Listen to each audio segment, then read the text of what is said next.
Hiyo, name's Geela, but I also respond to Gela. Welcome back. It seems like I had to move my original upload plans by a month. Still, I think it was good, giving myself more leisure time in terms of drawing, writing, and study. My schedule is that I plan on uploading the music animatic on the 12th and the other Dream SMP animatic around the 23rd, give or take a few days. I made sure to put a realistic schedule for myself because sometimes I just overplan. Oh, and I'm planning something pretty different on September 1st. Something true crime related because I'm interested in that kind of stuff too. And I have this case that it caught my eye and I was just like, oh, I want to talk about this now. So hopefully it's something that y'all would be interested in as well. Anyway, before I dive into this speed paint, once again, mic stand is non-existent in my hands. Quite elusive. Also, it's like 2 a.m. Nothing has changed. Now, I've mentioned a few times in past videos that I've been meaning to practice this skill. And as you can tell from the title, I wanted to focus on values, which is also related to lighting. However, in order to solely focus on values, I just colored in grayscale, not wanting to worry about hues. Quick definitions in case you don't know. Values are the visible lighting and darkness within a picture, which is why it's related to grayscale, since grayscale expresses light and darkness in a more simple and straightforward manner than color does. Hues, on the other hand, is the color spectrum, which is why I'm not worried about hues today.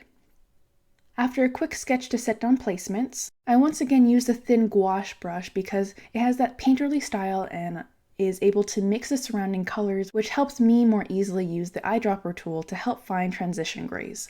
I did have a reference page of sorts. More so, it was a mix of two different references that I got inspired while watching an online church conference that day.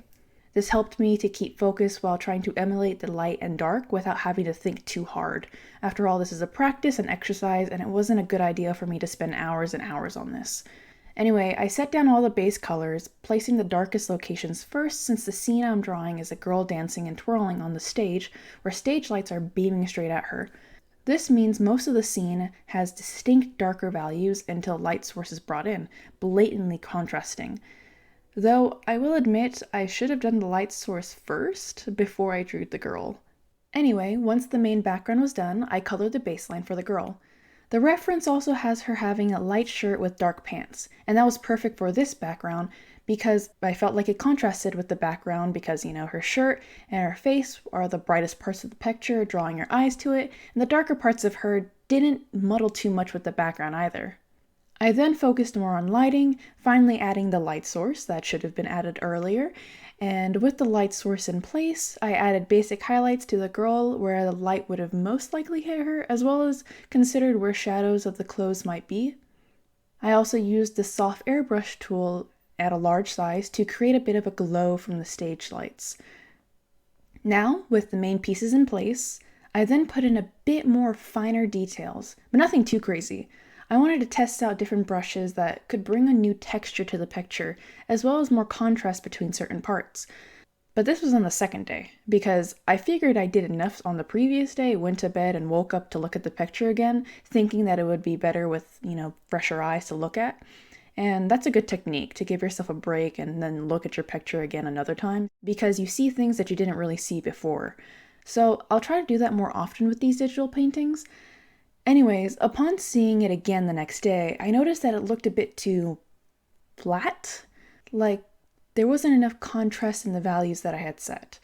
I think I was subconsciously a bit too afraid to use the darkest value, even the lightest value to a certain extent. So on this day, I created 2 new layers for the texture details, one for the background and one for the girl.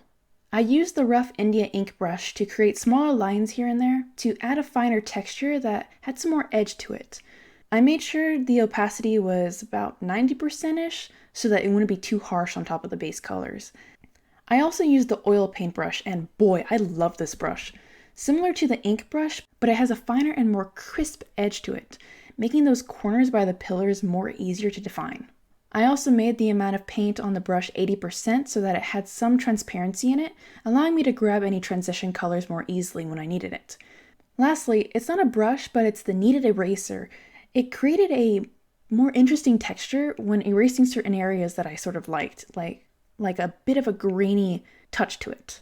Oh, and the opacity of the texture background was 70%, in order to not create as harsh lines, since I felt like the stage lights would blur transition colors a bit more, but the opacity on the girl texture line was 100% because I wanted more crisp, harsher values since the light was directly on her. I flashed between the before texture and the after texture a few times, and as you can see, the values are more defined, which was my goal. It also made me realize that for a future project, I don't know if it's going to be my next practice or the one after that, but I need to practice like coloring clothes and texturing clothes because that is something that I need to work on. Because I did not know exactly how shadow and light might bounce off certain types of clothing. On a different note, I did see if zooming in on the picture made it look nicer or not, but in the end, I think the zoomed out version is better, but you can tell me your thoughts on that. Still, zooming in made me realize certain parts needed to be darker, so it was useful. Improvements can still be made, but for this particular exercise painting, it's time to say I'm done. And I'm quite happy with the practice that I got from this. Well, that's everything that I can think of and remember, so I'll bid you all adieu.